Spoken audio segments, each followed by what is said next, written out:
باش الله راضي وسلم راحتي الله راضي صار الحمد لله شوش راضي بندي تقول لك يعني شخبات كيني لا والله زول كاغوري منه بلديه اي تقول لك وانا ان شاء الله صار ديت من كي بني اي ذا ذكر هذا كل سنين باش ان شاء الله ما رعاتي الله اي شوش مثلا زور زاد كيسال بشجيتو فكرتو شنو مثلا تقايدي ومثلا مكتب گده وازازکی بندر بی گزه وازازکی خبر بی مثلا کشوری و tam da مثلا تخبردانی و تقایلی و این زازکی خبر بی مثلا اونا یری پلان دوانی مونواتم و ایزی indeki önceki plan bu. ببوسة عملوا يعني أوشوا يعني ببوسة رندو. رندو يعني ببوسة أوشوا. مثلا مكتب تقالي مكتب مدينة درس زازکی دين. أي جاوليو. أمان öğretmeni. Öğretmen için. Öğretmen neyse fakat. Ne var yani İzmir'den? Ne diyorsun doni? Vata seçmede ki varsa ziyade bir şey doni. On mektab milletin doni ders. Milletin mesela dersi zazaki dergisler düşünce için mesela tıkayla ona var dergi matım bu biraz mesela yayınlamış bu. Tıkayla bu.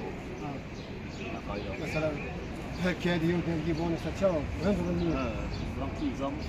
Zamanı evveri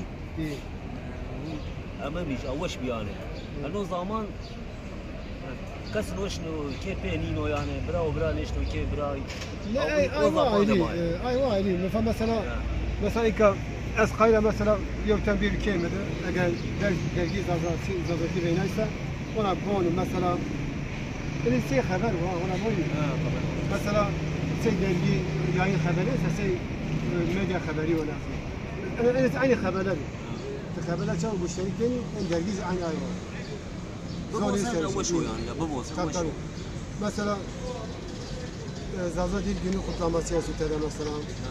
Siverek mesela tarihi eser imam mesela seri şiir mesela ustadı. Mesela Nome Hungro mesela Sevata Kişor Veser Zazaki yayın mesela. Ondan sonra hatta çalışra maaşı mı yaradı? Haberleş makeveler masraflar kemaveler haberleş ke. Ondan sonra Türkçe yapacağım.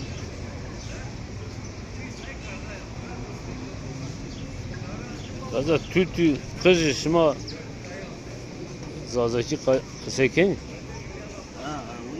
أمني يعني وما دملي وما زازاي kayken kısaken yani ما قسكن يعني رجع Sen zonku haberleş ke.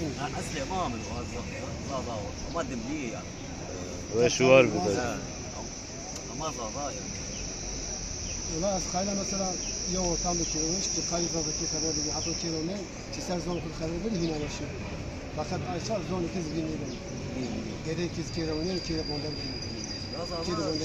وش يعني هايدا Ya أما جابوا إسلام kayla bima ayvateni mi batak Mersin بابو يعني hemaca ki أما kayla. جابوا يعني ألمانيا بابو إنجلترا بابو أمريكا بابو Tabii ki aynı zaman بابو يعني هم تركيا هم yurt dışı Fransa İngiltere أقايلا يعني بابو يعني Ayva meşhur çünkü. لو ده كان شايش ve şu var be Muhammed var razı bu